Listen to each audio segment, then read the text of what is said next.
पृथ्वीमा दक्षिण विषुवत रेखा सेलेस्टियल इक्वेटरदेखि 12 डिग्रीसम्म तुला राशिको स्थान मानिएको छ। यो राशि चक्रको 7औं राशि हो जुन 180 देखि अंशसम्मको राशि क्षेत्रमा आकाशमा स्थित छ। तुला तराजुलाई भनिन्छ। अंग्रेजीमा यसलाई लिब्रा भनिन्छ। चित्रा नक्षत्रको 2 चरण, स्वातिको 4 चरण र विशाखा नक्षत्रको 3 चरणहरू मिलेर यो राशि बनेको छ। यी नक्षत्रको स्वामी क्रमशः मंगल, राहु र बृहस्पति मानिएको छ। यो राशिको अन्य नाम पथ, तौली, तुल, वणिक, घट, सप्तम र जुग हो। यो विषम उग्र राशि हो। यो दीपावली र पश्चिम दिशाको स्वामी चर राशि। यस राशिको तत्व वायु हो। यो कालपुरुषको वस्ती नाइटोदेखि योनाङ्गसम्मको भाग हो। यस राशिको स्वामी शुक्र हो। बार शुक्रबार र न्यूमरोलजीको अनुसार भाग्याङ्क 6 हो। यस राशिको चिन्ह तराजु हो। पाश्चात्य कथाहरूको अनुसार यसलाई भगवानको न्यायको तराजु मानिएको छ। चन्द्रमाको स्थिति यस राशिमा स्थूल रूपमा 2 पक्षमा 2.5 दिनको लागि रहन्छ। यसको प्रभावले यस राशिमा जन्मिएका जातक जातिका अरू व्यक्तिहरूको सहायता र सहयोग गर्ने,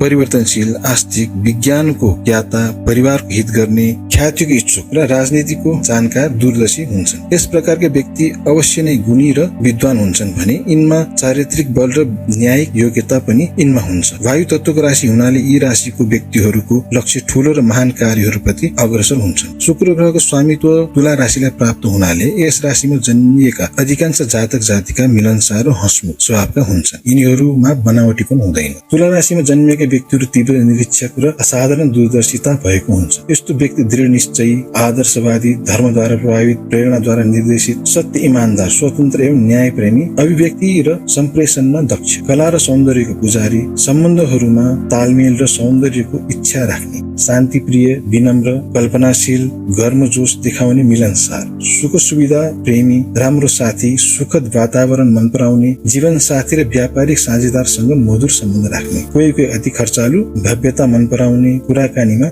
माहिर हुन्छन्।